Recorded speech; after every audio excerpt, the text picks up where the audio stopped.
Hello again.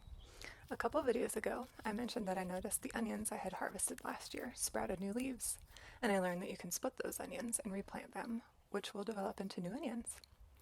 So today, I'm doing just that. As you can see, I have two bowls. In one bowl, I am placing the removed scaly leaves, the outer rough, dry, and thin leaves which act as protection, also known as the dried onion peel. These scaly leaves will be soaked in water and used as a fertilizer to water my garden beds. They contain nutrients such as nitrogen, potassium, phosphorus, calcium, sulfur, iron, and more.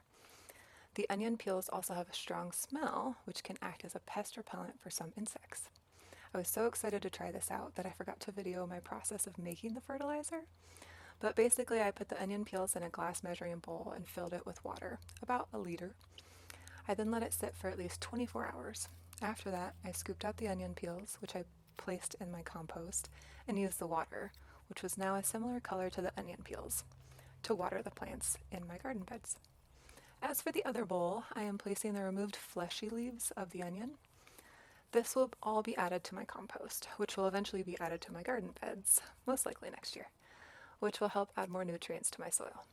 You may prefer to use gloves while removing these fleshy leaves, although I find it easier to do this without them, especially as you get closer to the new bulbs that have started to grow, to ensure you don't accidentally go too far and damage them. Both of these options help utilize the whole plant so nothing goes to waste.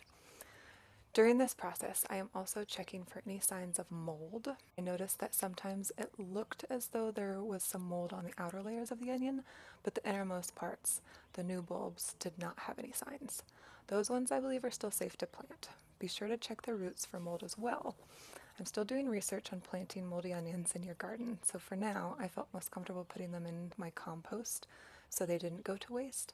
Please also do your own research, as there are some types of plants, vegetables, or food items, as well as different types of mold that do not belong in compost. In my next video, I'll be planting these freshly split bulbs along with the onions I started from my sunroom. See you then.